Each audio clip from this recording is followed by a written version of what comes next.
and not just the brokenness that I endured, but the brokenheartedness, like, man, I struggled mentally. Like I was psychologically messed up.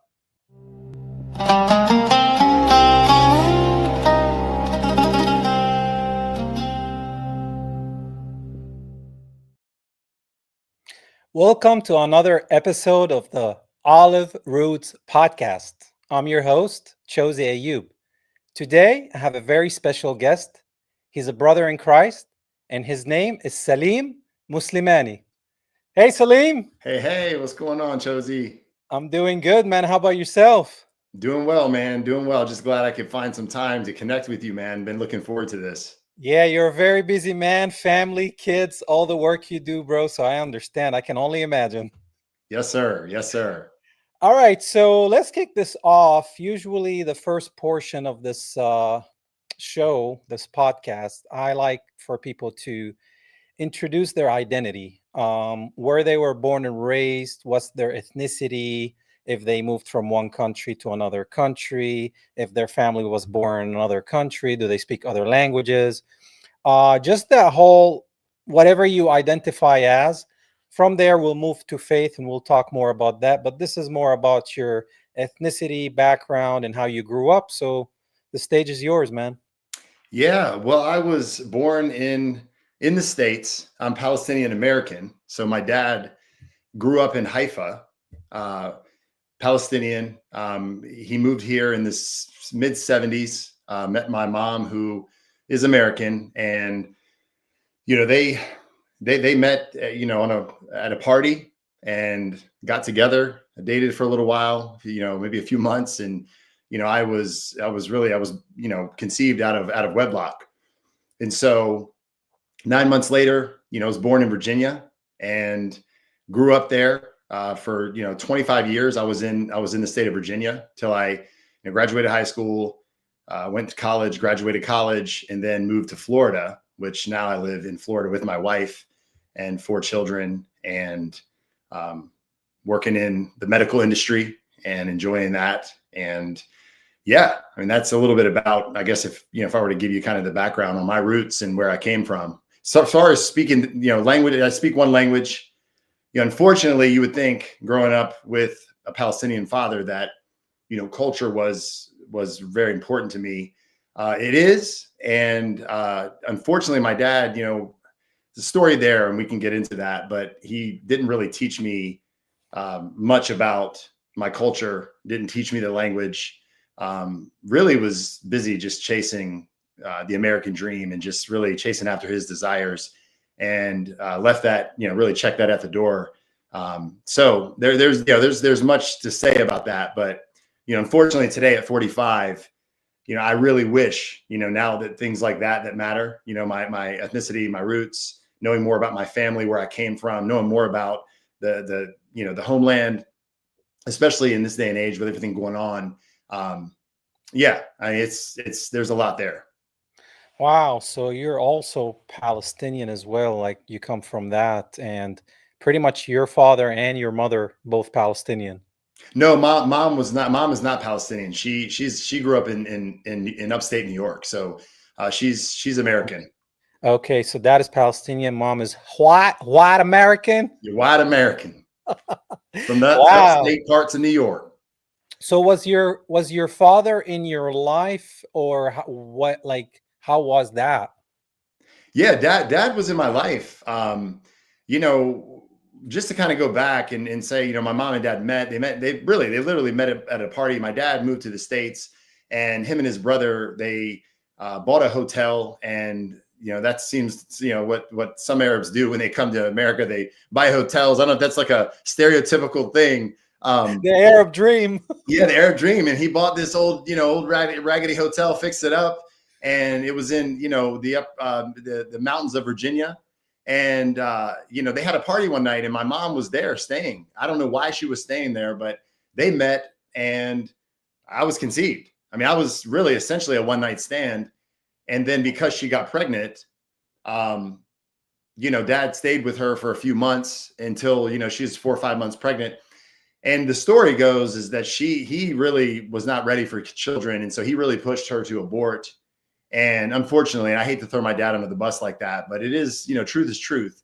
And as much as that hurts, I know the Lord is using me and has, had a plan from the beginning. Right. So, but yeah, dad tried to abort. My mom refused. And, 9 months later, I was born. And that really was the end of their relationship. The only thing that really tied them together was me. And my mom, she had me for a few years of my first 2 years of life. But she was very unstable. She was young. She already had a child with another man, drinking, drugs. She had been through a really rough life, grew up, in trailer parks and grew up, welfare. She had been, raped at a young age. I mean, she, kind of came, it's one of those vicious cycle type lifestyles that she lived. And she just continued that lifestyle. And so, after about 2 years, my dad, I think he realized, I don't know what really, why he went and tried to fight for custody, but he took my mom to court. She lost custody of me, and my dad took over, and immediately we left the courthouse, and my dad dropped me off at my uncle's house, his brother. And there I lived with him for the next 3 years. So I was about 5. So I was, living within my Palestinian roots, but again, my other uncle was probably worse than my dad as far as chasing the American dream. He was, pursuing other things and wasn't, really sticking to the ethnic roots. And I think a lot of it was my uncles that moved here from Haifa. They had a rough life growing up, and their father was not a good guy.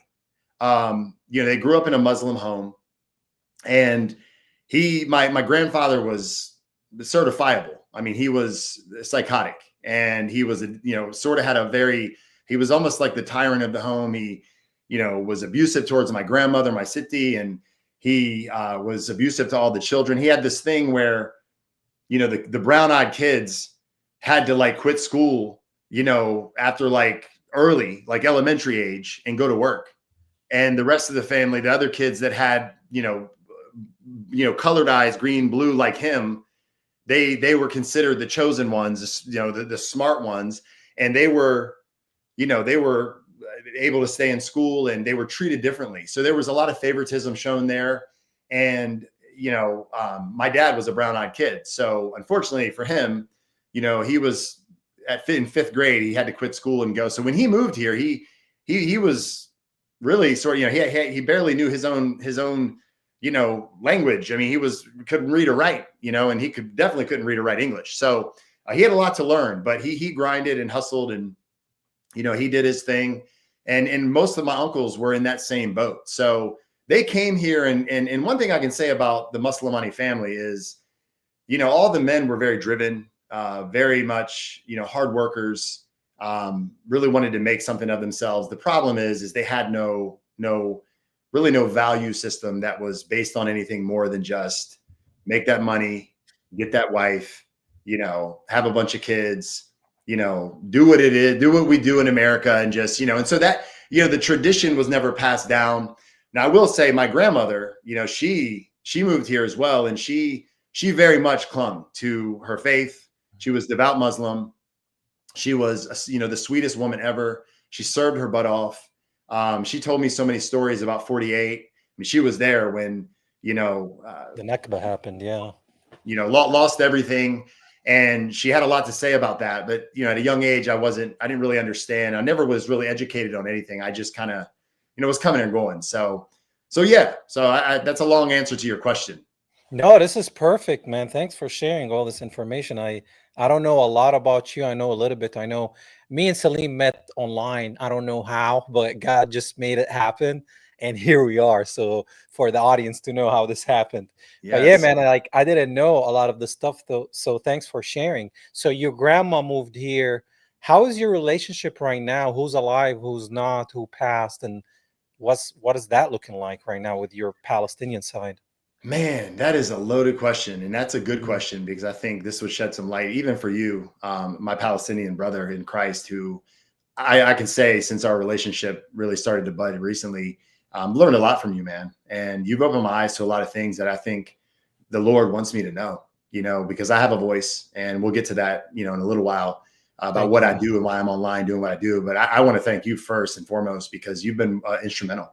and helping me to reconnect, you know, and Thank to you. look at my family differently, because once I tell you this story, I think you'll understand the weight of it. It really is an emotional thing to think about. You know, my family, good people, you know, they're really good people. The Palestinians are good people. You know, I think the upbringing of my uncles and my dad was very hard. You know, they didn't really experience love. They didn't experience faith. They didn't see even their faith of Islam lived out. So they were what I would consider, like, we know, cultural Christians, superficial Christians, the ones that go on every Sunday. They don't really practice what they preach, but they just say they're Christian. Label. My family was very much labeled, you know, label Muslims. Like they didn't really live in practice. My grandmother, however, 5 times a day, she was praying on the mat. She was doing all the things. She was practicing Ramadan. She's doing everything. Very, very devout.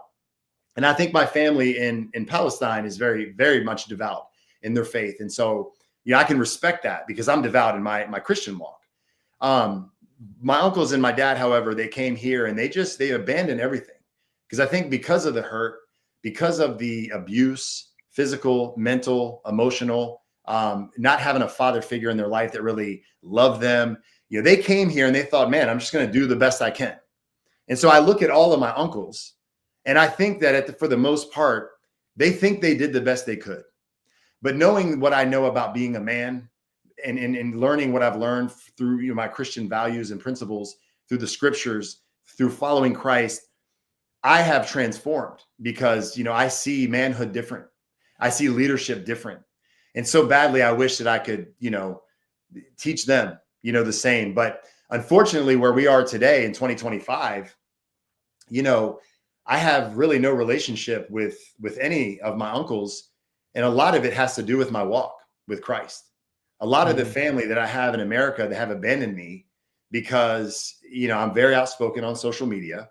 I'm very outspoken. If you see me in person, I'm no different than I am on, you know, people say I'm unhinged, you know, and I am unhinged, you know, because I love the Lord and I know what he did for me. And I recognize the depth of depravity and the hole that I was in that he pulled me out of. It's like when you've been saved from the death penalty, you know, and you recognize that you were on your way to death and you didn't get what you deserved and someone came and took your place. That is something that is so hard to fathom. And so I live in a way that's like, with this gratitude, it's this holy gratitude that I have towards the Lord. And it's just good. So when I think about, you know, the walk, my walk with the Lord, and I think about, you know, how when I came to Christ in 2013, how my family began to really distance themselves from me. My dad, on the other hand, you know, he passed away 4 years ago of stage 4 pancreatic cancer. And, you know, him and I, you know, because of the way I grew up, you know, he got custody, dropped me off at my uncle's, passed me from this uncle to this uncle. And thankfully, you know, I think that's how we do in our culture. Like, we do take care of each other in a way, but I spent a lot of time with different uncles. And there was one uncle, my dad's baby brother, who lives in South Florida now. He's the guy who took me under his wing, you know, when I was about 10, 11 years old, because my dad wasn't really present. My dad was off doing his thing. When he finally settled down, he got married, he had a child. And my stepmother, because my mother left the picture at 2, I never saw her again. You know, so I grew up with my dad, and my dad really, you know, he kind of allowed his wife to run the show. And this is another American woman that he married. And she, you know, pretty much wore the pants, and he had no authority in the home. And, you know, he had some things happen to him where he got in a really bad car accident, and he really lost his headship. You know, he lost his purpose. You know, you got to remember, no education, physical labor his whole life. He didn't know anything else, no other way to make money. He, you know, in 96, he gets in a bad car accident. I'm 16. He pretty much is disabled. And my stepmother is pretty much, you know, she's the income earner. She's the boss. She runs the house. She didn't care for me because I wasn't hers. You know, when she signed up for marriage with him, she didn't sign up for me. She signed up for him. And so she treated me like that. She treated me like an outcast. There was no birthdays. There was no Christmases. There was no Thanksgivings. There was no traditions, no holidays. And it was a very much she had a bitterness towards me. And I was a young guy, man. Like I was 10, 11, 12 years old, teenager. Like I didn't know any better. And I had no leadership. And my dad, he never stood up. He allowed her to pretty much, run the show, and tell everyone how to live. And, she was verbally abusive. And, I was constantly told all the time that I wasn't going to amount to anything. And, what grew inside of me was this bitterness. I didn't feel loved. I didn't feel appreciated. I didn't feel accepted. I felt outcasted. And, to see my father literally stand there and never take up for me, it was really hard. So I spent, from the time 13, 14, I just started leaving the house. And I never, I just would go spend weekends away with friends. And along the way, I would see uncles, I'd see my city, I'd see cousins, and it'd be, few and far between, because there was a lot of drama within the family that really tore the family apart.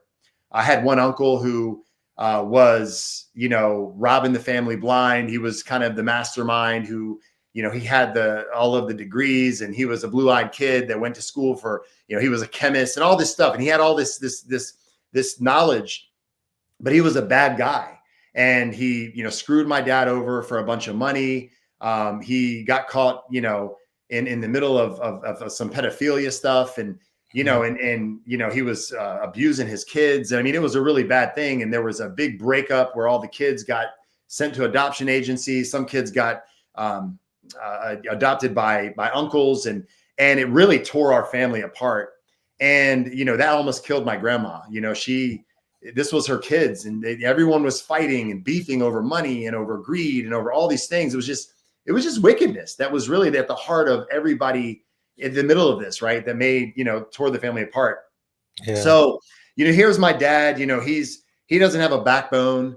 And, along the way, my stepmother, she finds a boyfriend on the internet, and she ends up leaving my dad.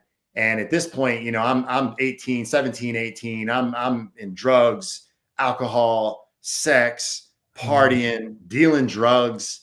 I mean, I was like for 3-4 years, I was dealing drugs, man, like pounds and pounds of marijuana. Like I was a bad guy, man. Like, I mean, just like I am now, same personality, but just living for the world, like living for all the things, trying to fill the voids in my life with the girls and with the friends and with, the wrong people and alcohol and, the substances and and the clothes and whatever I could find that would really, fulfill me. And so at 18, I left the house. The divorce between my stepmother and my father happened. And from that point on, my dad was never married again. He had a couple girlfriends here and there, but then I think things started setting in for my dad. He started getting a little older. I think he started realizing that he had messed up big time. I was off on my own, and we were estranged, for all of my 20s, we were estranged. And then most of my 30s, like until I came to Christ in 2012, 2013, that's when I started seeing my dad differently. And I would see him here and there, at my uncle's house and at this, and I would run into him at parties. And, my dad would, you could tell in his eyes that he had a lot of regret. And he would come up to me and say, hey, we need to talk, let's make things right. And I was still a little bitter, but at the same time, I just didn't have the time to give to him, and I, look back on that, and I wish that, I would have been a little more warm to him, but it's just the hurt was so deep. And fast forward anyway. So me and my uncle, we were close. The baby brother, he was the youngest in the family, and he was living in South Florida, self-made man, millionaire. He had the house and the wife and all all the things. And I grew up really idolizing him. I wanted to be just like him. And he was, I would say probably more atheist than anything. He was really, worshiped the dollar. He very narcissistic. And I kind of followed in his footsteps. So when I back up, to my late teenage years, early 20s, this is where I began to really follow in his footsteps. And throughout my 20s, he was my guy. He was my guy and best man in my wedding. I'd go see him, and I'd see my aunt and my cousins in South Florida. summers, Christmas, even in high school, this is where I would go spend my time because they were like my mom and dad, because I didn't have that, at home. And they were very loving towards me. But it was always built on conditions. My uncle was very conditional. You follow him, you follow what he says, or else, and I really followed in his footsteps, even down to the point of where I went to school, how, what degree I was pursuing had everything to do with what he was wrapped up in: architecture, the housing market, residential, real estate, and all this stuff. And so I followed that dream, and, I wanted to be like him, and he essentially controlled really my destiny. And then, throughout my 20s, I kind of got out on my own. I graduated college. I had met my wife. We were dating, then engaged, then married in 2008. And then in 2012, when I started having this realization that I was a broken piece of garbage and needed a savior, came to Christ in 2013, our relationship began to break down. So you got an atheist, narcissist, God complex, money worshiper, idol worshiper, all the things, coming into contact with someone who is a redeemed, born again believer. And now we're like trying to do life, and it's light and dark, trying to intermingle, and it wasn't happening. Every time we get together, we talk about politics, we talk about religion, we talk about anything and everything. And it was always arguments and fights, and he saw me as an enemy. But he still was loving towards me in a way, and he still allowed me to come to the home. But I was always kind of the weird, that guy, Jesus. And he would mock me a little, kind of jokingly, like, he'd take little jabs at me. And it took a few years for me to realize, that this wasn't good for me to go around them. They were they talked, they used foul language around my kids. The more I grew in Christ, the more I would go into their environment, I'd realize, wow, it's dark in here, man. Like, how you feel the spirits like around you. Yeah. And so fast forward to 2020, me and my uncle are still good, but it's sort of like the unsaid awkwardness of like, I'm saved. He doesn't like Christ. Therefore he doesn't love that I'm in Christ, and, doesn't really want me around as much. Because look, the thing is, as Christians, when we go around darkness, our lives and the way we speak and live and act, it truly is an indictment on their life, because the light is shining in on everything. The way we do what we do as Christians, it really is truly an indictment on the lives of unbelievers, because they constantly got to see, oh, this guy talks this way. He walks this way. He loves his wife this way. He talks to his kids this way. He doesn't get drunk like he used to. He doesn't, swear like he used to. He doesn't chase the things that he used to chase. Now, everything he does reminds me of what I should be doing, because I know that what I'm doing isn't right, and his life is a reminder to me. So get him out. I don't want him around. So I could feel that tension, but the tension really came to the forefront when my dad got sick. So you got to think, my dad and I, God rest his soul. We hadn't talked in a long time. We probably had cumulative 2-3 hours of conversation over the last 15 years.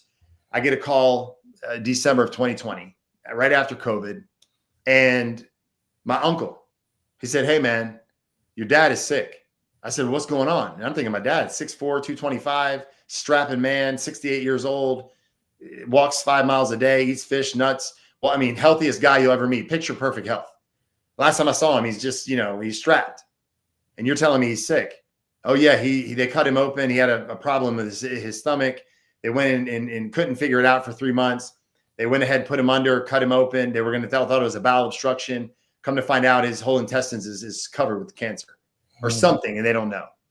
So immediately, Chosi, I felt the weight of the world coming over me. I felt my dad doesn't know Christ. This man is sick. I've got to get involved. So I called my dad and I said, "Hey man, like, what's going on?" "Oh man," and he tells me, and I said, "Well, let me in on the conversation when you go to the doctor." So they call me from the doctor's office in Florida, and in South Florida.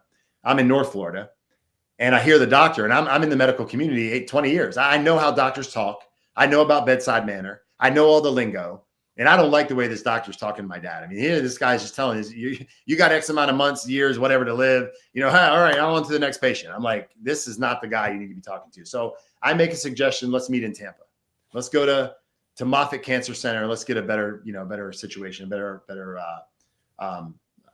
treatment. Second opinion. So 2 weeks from now, I'm going to come. I'm going to meet you.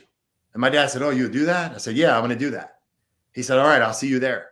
I go in, Chosi, I swear, I get out of the car. I walk in. I've not seen my dad in a long time. I walk in and I see this man in front of me sitting in a wheelchair, frail, 160 pounds, bro.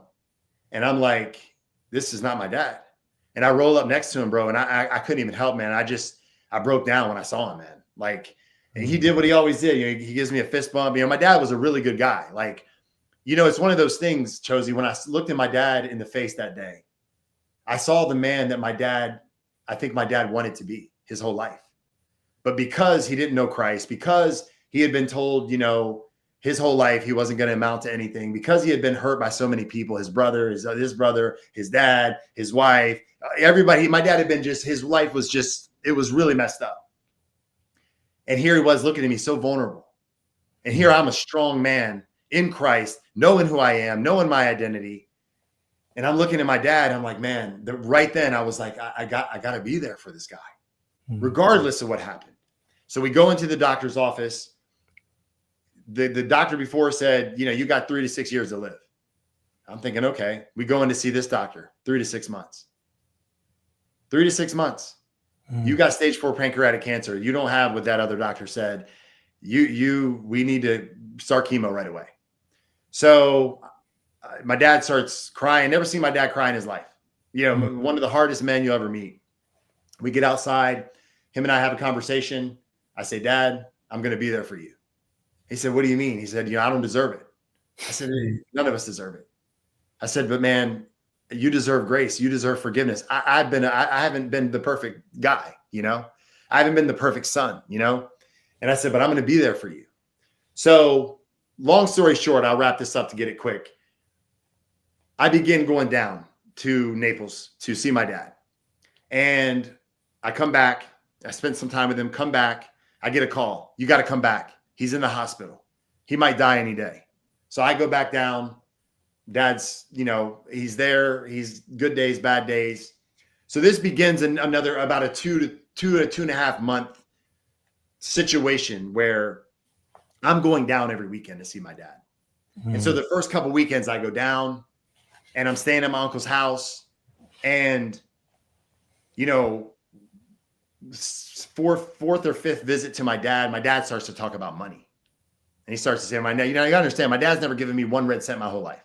Everything I did it on my own. I paid my own way. I've never asked anybody for $1 to start businesses, to do nothing. And my dad starts to say, well, I want to make sure, when I leave, I want to leave you with something, and I said, well, we don't need to talk about that right now. So I kind of keep pushing him off. And he continues to insist. He tells his girlfriend there, like, you go home, get this $5,000 cash in the mattress, and you bring it back, and so I'm like, Dad, man. He's like, no, I want to give it to the baby. Like, I want it for the baby. I give all your kids, I want to give your kids some money. I'm like, oh, okay, Dad, whatever you want to do, man. If that makes you happy, whatever. I go home that night to my uncle's house, and my uncle says to me, the next morning, he comes to my room. I'm in there doing quiet time. I got my Bible. I'm studying all the things. And he comes banging on the door. Boom, boom, boom, boom. And I said, what's going on? He comes in, like the police, man. Like he's ready to arrest me. And he gets in my face. He said, what are you talking to your dad about money? Why you come? As soon as you come down, you start talking about money. You start doing all these things, blah, blah, blah. Like, this ain't going to fly. I knew you came. I knew why you came here. And now he starts accusing me. He starts saying all these things to me. Like, you're only here for your dad's money. You're only here to get your dad's stuff. You don't care about your dad. And so immediately, man, I start crying, man. Cause I'm like, wow, like, this is what you think about me. Like, in my mind, I know I'm here to share the gospel with my father until he passes away, because I know when he dies, if he doesn't receive Christ, I know what's going to happen. And it's up to me. The Lord has sent me here to proclaim the gospel to my father until he passes. And I don't say nothing to him because he doesn't have eyes to see and ears to hear. Talk through it. Anyway, a couple of days later, I end up leaving. And that's the last time I really spent any time with my uncle, because over the next 2 months, I came down every weekend, got a hotel, served my dad, shaved my dad's beard as he's throwing up, holding a little thing, he's peeing in, like, watching him vomit, clipping his toenails, bro, like doing all the things to serve my dad, man. Like, people were like, wow, like when they found out the story, like that this guy wasn't even in your life. Why are you here serving this man? Like, he doesn't deserve your time. And, and it was an opportunity to share the gospel, because in the same way, Christ came and did for us what we don't deserve. And yet, he graciously lavishes his love on us, his forgiveness and compassion, all these things. And in the same way, I'm called to do likewise, because I've experienced the great exchange. And so I'm doing this, and it looks so radical to everybody around me, even to my family, because they all know the story. They know my dad wasn't good to me. They know all these things. And so my uncle, he separates himself from me, and he talks about me. He comes in the hospital. This guy, he's trying to kill his dad. He's trying to get hospice to inject him with medicine so he'll die earlier, because he's trying to get that money.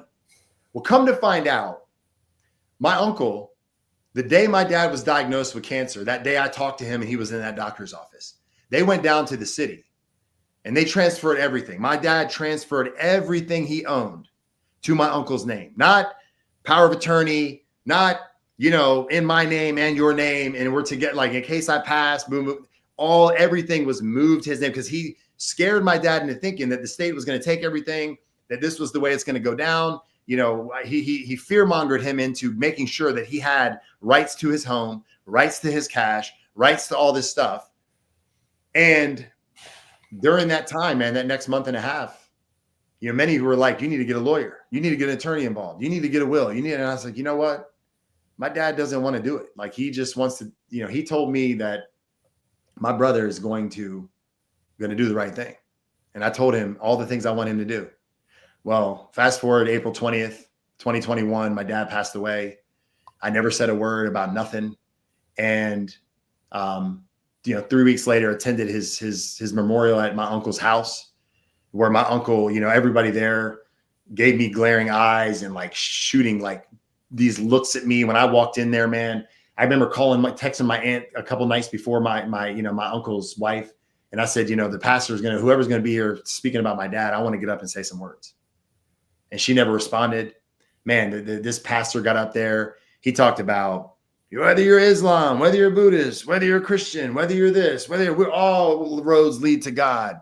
And he's just doing all these things. And the whole time I'm sitting there burning up, because I'm like, bro, like, this guy's a liar. This is not the truth, because I was going to get up there and I was going to cast my pearls, man. And it was in that moment when that pastor shut it down and was like, he didn't even ask anybody if they wanted to speak, because I had a speech ready. And I prayed before. I said, Lord, if it's your will, you let me get up there. You open a window for me. The window was shut. That was over. They started the party. People started drinking, partying. My aunt and uncle were like, nobody even cared about my dad, bro. Like, nobody, it was the biggest show and the biggest fraud of a ceremony. They made up a lie about my dad. They made him painted him out to be this great, and telling all these fake stories. And I mean, I had to sit there and endure this. And my uncle wouldn't even look me in the eye. And this is my blood, man. This is my blood. I had my cousins there, and they're all swarming towards him. It was the most wicked, evil environment that I've ever been in. And me and my wife were caught in the middle of this storm, and we just had to face it. And I had to take the heat.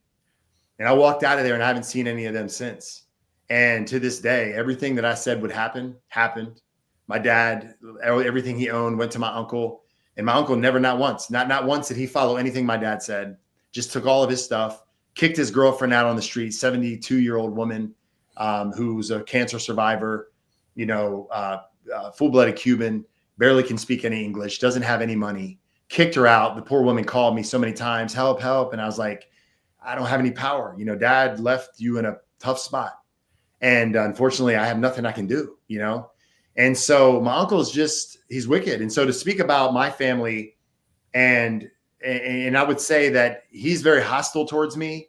The rest of my family in America, very much anti-Christ, very much, woke left, and I say that not to make this political, but they're very much liberal, LGBTQ, BLM, all the thing. That's kind of that's the drum they beat to. Even the Free Palestine movement in America, which I think what's happening in that movement in America is not so. It's not so much when we say Free Palestine. I don't think what's happening in America is the same heartbeat. I don't know. Maybe I'm wrong there. It has a George Soros funded vibe to it that really these people could care less about the people that are being killed in Gaza. Maybe they do. Maybe some do. Maybe some have no idea what's really going on. Maybe they're just out chanting and protesting. But that's my family, and they're very abrasive towards me. They don't talk to me, and they see me on social media. Now, I will tell you this.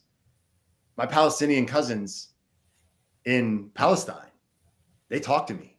They reach out to me. My cousin Nadir, man, he lives there. He's the most loving cousin I have. And he checks on me. Man, I love you, bro. Like, even when he hears me talk truth about Christ, he's like, I don't have to agree with you, but I love you, man. I love your passion. And we have conversations. It's amazing. Everything you told me about how Palestinian Christians and Palestinian Muslims interact in the homeland, that they do life, they break bread, they have respect for each other. It's everything that we don't hear about in America, and it makes me want so badly to go there and just sit around the table and have dinner with them and like share my story and talk to them. And you know what I mean? And and I wish I had that here, but unfortunately, man, I would say I have no family that really interacts and stays in touch with me here at all. It sounds like your uncles, obviously your grandma was a devout, she worshiped God and followed her faith. But it sounds like since your uncles came to the US, which people claim it's a Christian country, it's not. There is Christians here, but it's not a Christian country. But maybe because they were kind of secular or atheist or claimed to be Muslim, but were not worshiping, were not following the ways of the Islam faith.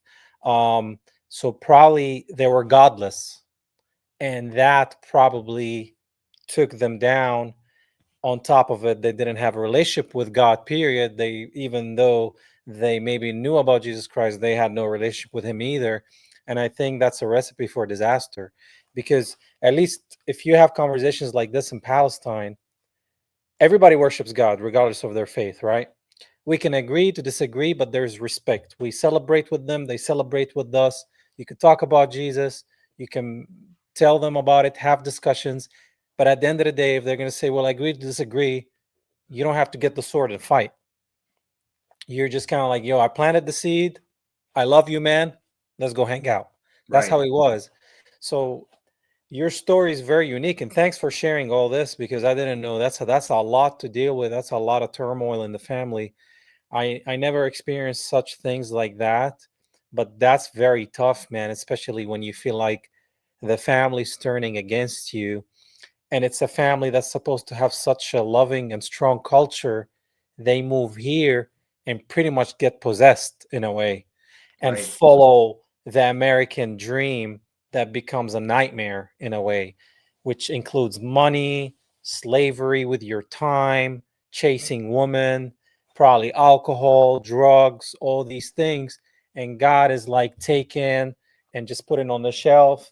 And when they want God, when something bad happens, they're like, oh, God, please. And then they put God on the shelf, which a lot of people live like that. They just put God on the shelf. And when something bad happens, they take him off the shelf and start rubbing him like he's a genie lamp, right? But thanks for sharing all that. I would like you to talk about the faith, because it's interesting that you said that every time you talk about Christ, they're antichrist. So but they were not devout Muslims. So it's interesting that they don't want to hear about Christ, but they're not even following the ways of their prophet, Muhammad. So I wonder, how was those conversations? And I just want you to tell me, you touched base on your faith story, that you come from a Muslim family and you found Christ. So tell me about that experience. You already shared what led you to Christ with all the bad stuff that happened. But tell me, when was the moment that you got saved, and how did Christ kept knocking on the door? Well, yeah, I'll tell you, I got introduced to Christ as a teenager because, believe it or not, when my uncles came here and my dad came here, they didn't follow their faith. And so they married, most of them, pretty much all of them, married American women. And most American women have some sort of Christian experience or Christianity kind of wired into them through their, growing up here. They've heard about it, or at least they attended church, or maybe their parents took them to church every now and then. So that's like the thing you do. You get married, you have some kids, you start going to church, every Sunday, I want to raise my kids in the church. And so I think for the most part, that was a thing, especially even in my family. Like believe it or not, my stepmother, she was a churchgoer every Sunday, but yet lived crazy. Like, during the week, like it was just like the bitterness and the anger that I experienced coming from her, and the sharp words and the ugly, behaviors. It was just like, it was so like, this was such a bad witness for Jesus that I think the Jesus I met in my teenage years, because I had that moment where I went to church with some friends. We did youth group, 14, 15. That's what you did. You went Wednesday night youth group, we played basketball. We got a message. We ate some dinner. We hung out, and, and there was the feelings, the spiritual high of that. Like, oh, I feel loved. I feel like I'm part of a community. We'd go to church and we'd have lock-ins, and we'd go, to the Christian concerts, and we do these things, right? So there was a couple years where, I was dabbling in the church, but as soon as I came to a crossroads where it was like, go to parties or go to church, mess with these girls or stay in the church youth group. And I just decided to go the other direction because that felt better. So I met Christ. I learned about Christ, that Christ died for the sins of humanity. He died on the cross. He was put in a grave. He rose from death. I got baptized at 15, but I was like not saved. I was still, unregenerated, right?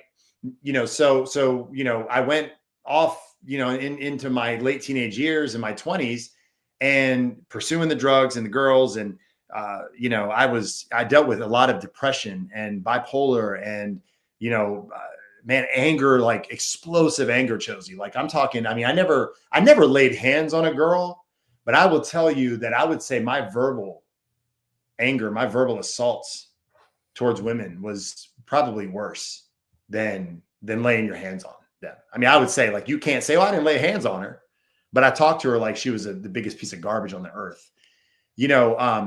Words are so powerful, and I spoke death all the time.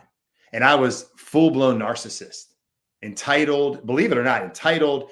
And it was all a facade. That narcissistic image of me was a facade, because deep down was the 5-year-old boy who just wanted his mother. Yeah, you were trying to protect yourself, and yeah. Right. And I just wanted my dad. I just wanted to be loved. I wanted to be accepted. So I put on this mask of, ego and arrogance and, puff my chest. Like, you ain't gonna, and I was very much this guy that had a facade to push out in front of everyone. I didn't want anybody to see weakness. I didn't want to be transparent and vulnerable, because that's weak. Strength to me was power, was money, was what people thought about you in the public eye, just being affirmed by man. And so it's everything that's opposite the Bible. So I had this idea of Christianity because my dad never practiced Islam. The only devout follower of Muhammad, of Islam in my family, truly, that I know, that I ever talked to, that I ever laid eyes on, outside of my cousins that are in Palestine right now, was my grandmother. And she, out of all of them, was the most loving. She would have given the shirt off her back to a Christian, to even a Jew, to anybody. Like, she was so loving. She invited everybody in the home. She was serving, cooking, grape leaves, the bread, all the thing, like hummus. She's making it all, man. She's the best cook ever. And she would invite everyone in, the neighbors. She was, had a pecan tree in her yard. She's giving pecans away and figs and all this stuff. She was so generous. And she was Muslim. And that woman showed me a strong faith, and so getting into my 20s, being on my own, isolated from my family, continuing down this path, deeper, met my wife, ended up getting married, got into medical sales, came from poverty. I didn't say that, but I grew up in poverty, grew up in a trailer park, kerosene heaters, heating up water to take baths, government cheese. I mean, I was, I could show you some pictures. I'll send you some later of me, just, you should see it, rat tail, cut off shorts, one leg longer than the other, stain, Kool-Aid stained t-shirts, like looking crazy, man. Like my mom didn't have a lot. My dad didn't have a lot. I mean, we were just making it. But, when I started making money, 6 figures, upward 6 figures, man, I mean, I got this opportunity to do medical sales, and that was the end for anybody who was going to doubt me. Cause now I'm going to show the world, I'm going to make the money. I'm going to provide, I'm going to do everything my uncle taught me. Right. You make that money, you're successful. You get the wife. She's cute. She's beautiful, hot, whatever. You get the house, you get the car, Louis Vuittons, all the things like you get the pool in the backyard, bro. Like you're going to be that success. Make that money, chase that dollar, chase the carrot. And so I pursued that until all the way up till, for 5-6 years. And I was so empty, strung out, alcohol, smoking weed every night. I'm not talking about college, high school. I'm talking like the day my son was born, I was getting high when we got home from the hospital. My son's 13. So this is prior to Christ. I was smoking weed every night to go to sleep. Like that was my Xanax. That was my sleeping pill.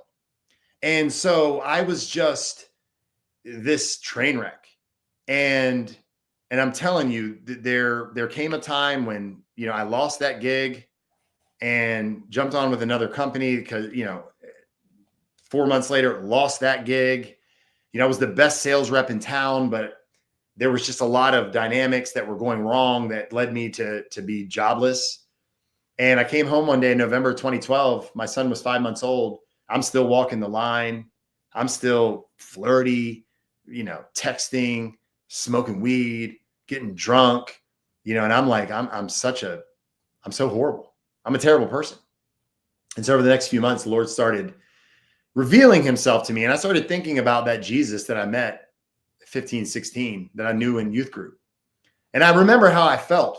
The eternal security I felt knowing that, man, I can have Christ, and I had strayed away, essentially, prodigal son had been given this inheritance and I had just taken it. I squandered everything. And January 1, man, I woke up after a drunken night, smoking, cigars and drinking whiskey. And I, was running from the Lord, for 2 months. I've been to church a couple times. I kind of felt like, I could feel the pull, man. Like the Lord was like, I got more for you. I can offer you so much more than you have. There was resistance pretty much. I was resisting the Lord. Yeah. And I woke up on January 1 and I just began to weep.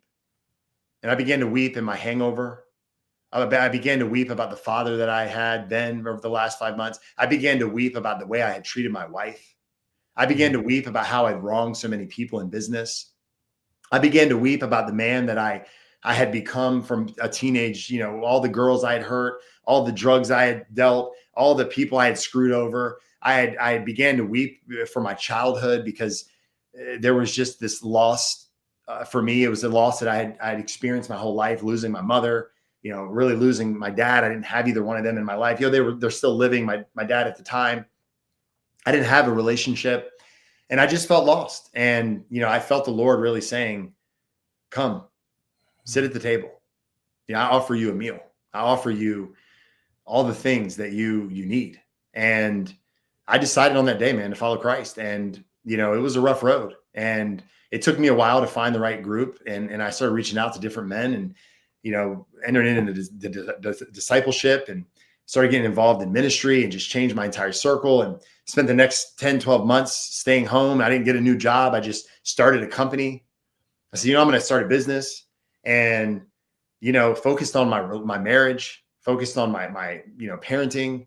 And man, this began a radical transformation in my life. And this began in 2013, January 1. 2013. That's why you became unhinged. Look what happened. And you experienced that great exchange. And I'm telling you, man, when you know what the Lord did for you, it does something to you, man. Yeah. I mean, you're a new creation, man. He tells us. Amen.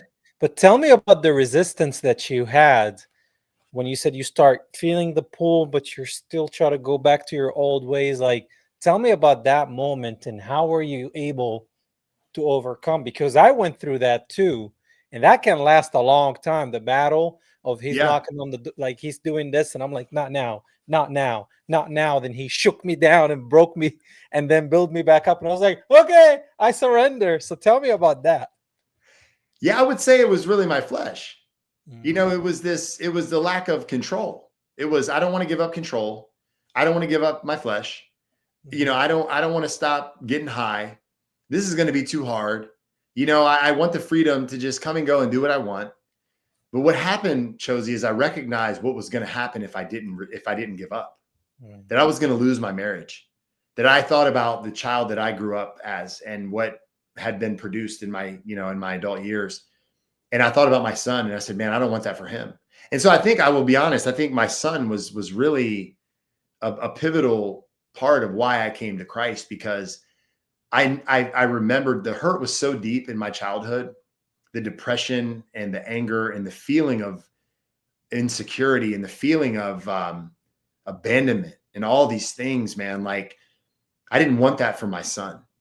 And I knew that if I didn't change and I didn't give my life up, I was not going to, it wasn't going to end well.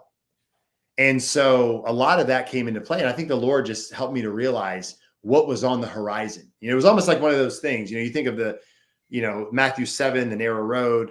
Jesus says, I put before you two roads, a wide road that leads to destruction, the road that I was on, and the narrow road that is filled with obstacles. It's a lonely road. It's you can't bring all of your junk with you. You got to check it at the door. It's like being in the airport and you got to walk through that thing that, like, the little small little narrow thing, and it's got I forgot, it's like the, what do you call it? You walk through it even at football games or basketball. It's like the little narrow thing, and it's got the thing that you walk through. I don't know how to explain it, but it's Yeah. narrow. And the thing is, only you can come through that, One that person at a narrow. time. Yeah. Yeah. Only you can walk. So Jesus puts before me this wide road that leads to destruction and the narrow road that leads to life. And he tells us, choose life, choose life. And it was in that moment, I think I just recognized that I had a choice and I had to choose life. And, I made the decision. And one thing I can say about myself that maybe other people can't say for that, about themselves is I'm a very disciplined person, and I'm a very matter of fact. Like, when I make a decision or I commit to something, I commit. And when I'm all in, I'm all in. Like, I'm not 1 foot in, 1 foot out, disciplined to the death. Same, you'll see me getting up at the same time every day, eating the same thing for lunch, the same thing, like regimented gym, work, I practice the same routine, like very, very, very structured in that way. So I think a lot of that is the way God wired me. And I think that even the way I live my Christian life, not to do that because I'm trying to earn any kind of favor from him, because we know we can't earn his favor. It's by grace alone, through faith alone, in Christ alone.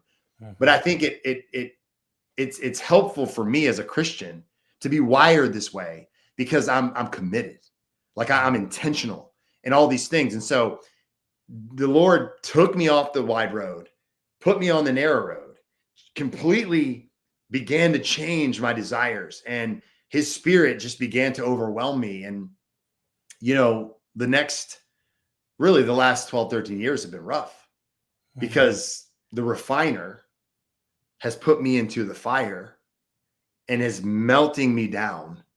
And as the dross or the impurities rise to the top, he's skimming away. Or, like the vine, the branches, he's cutting off, all the branches that are useless off of my life, that, people, things, habits, desires, cut them off, cut them off, cut them off. And it's painful. It's painful to be pruned, but God has been doing a work, and it's been a process, Yeah, it's a transformation, man.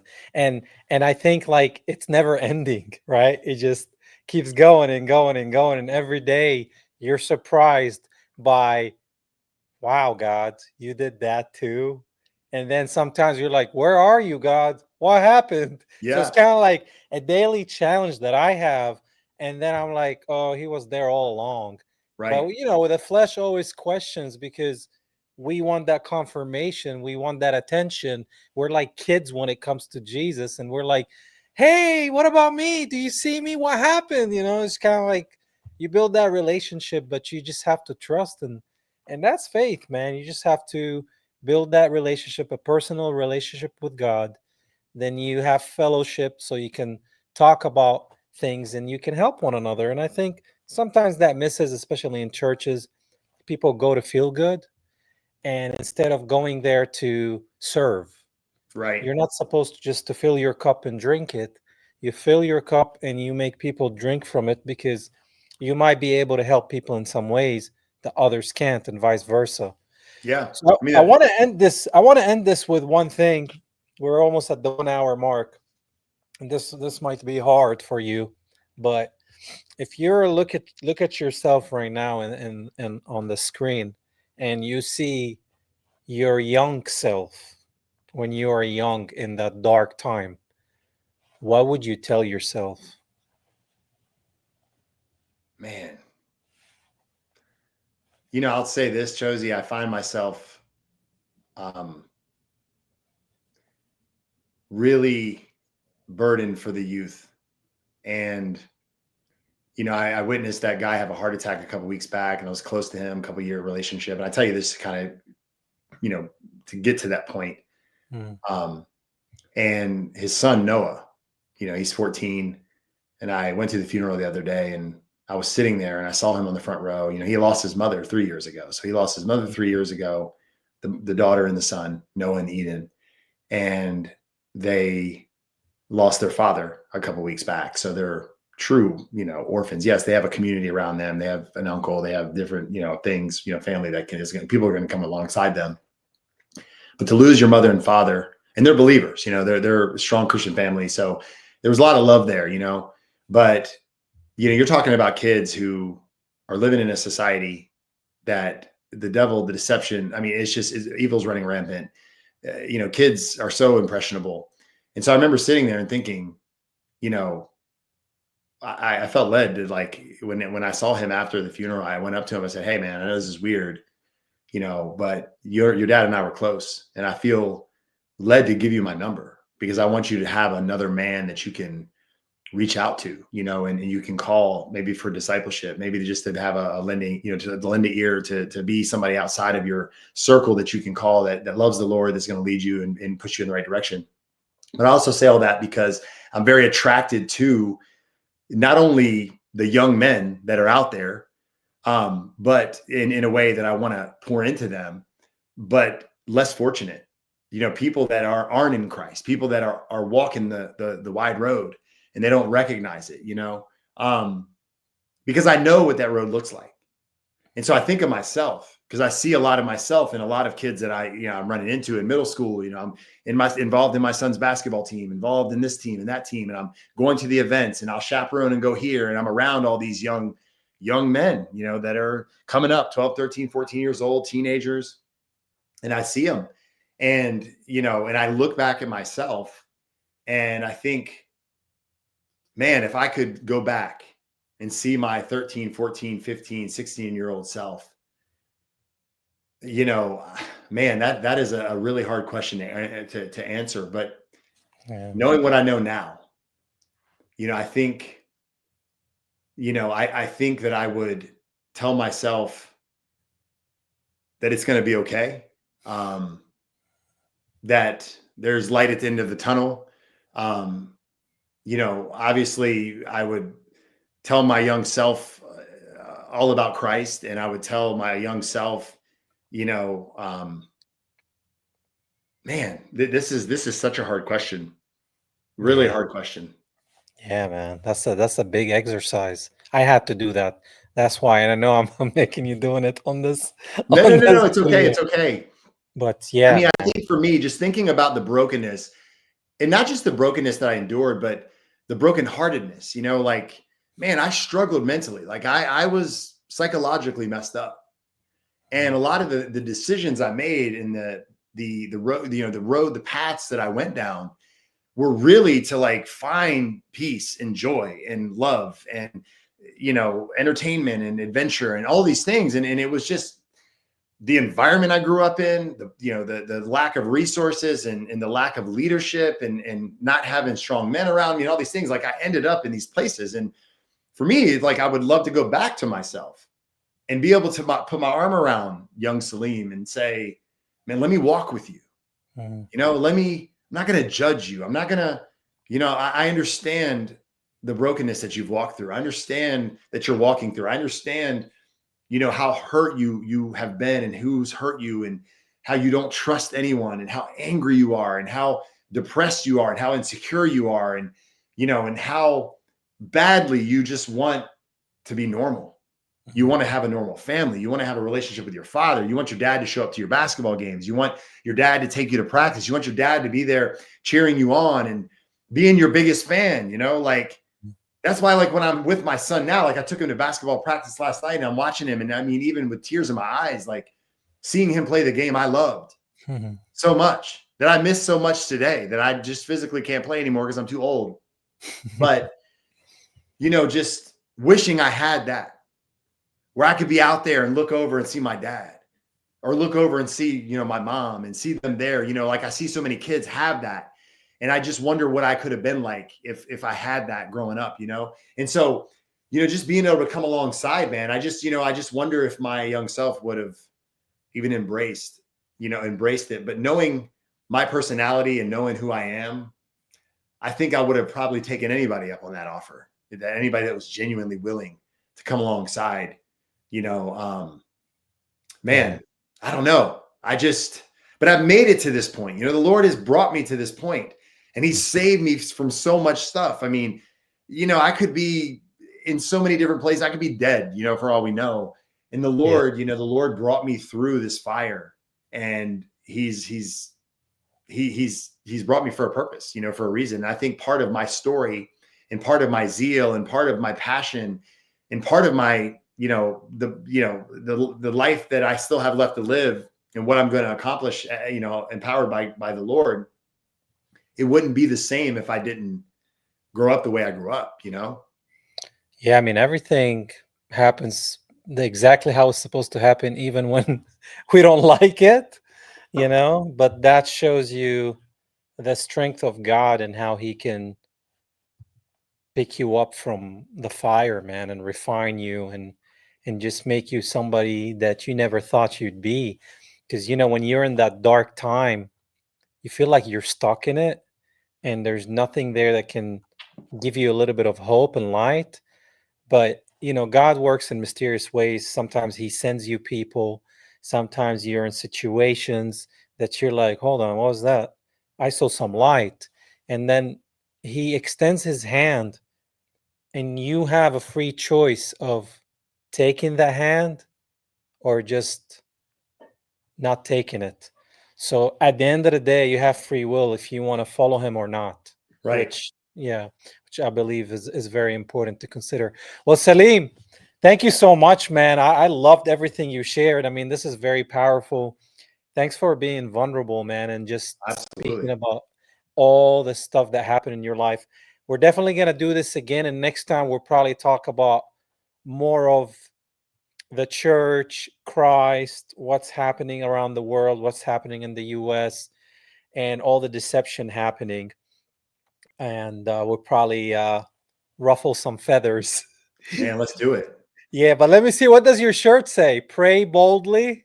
Yeah, pray boldly, hope boldly, love boldly, live boldly. Oh man, this is nice. I didn't know it keeps going. That'd be funny if you kept going up. Yeah, no, that's it. Just that's four statements.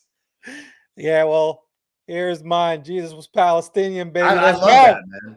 And that is, I want one of those. I want one of those hats. I don't know where you get this stuff from, but I'm gonna start selling all this on the podcast website. So because a lot of people are asking me, so I'm gonna start customizing some shirts, some hats, and make some money and hopefully can pay my bills and donate to Gaza as much as I can. But I really appreciate you, Salim. Thank you for joining me today. I hope you enjoy the rest of the weekend, and God bless you. Love you, man. Love you too, bro. Appreciate you, man. Of course, man. Peace. All right, guys, you heard it. My brother in Christ, Salim Muslimani, shared a lot. I mean, he just gave you his whole heart, man. And that's why I do this show. This is why I do this podcast, for people like you and me that are broken, to share their have they conquered all that negative stuff that happened to them, and they just relied on one man, and his name is Jesus Christ. Until then, you guys take care of yourself. Love, peace, subscribe, like, comment, and next time I'll see you again.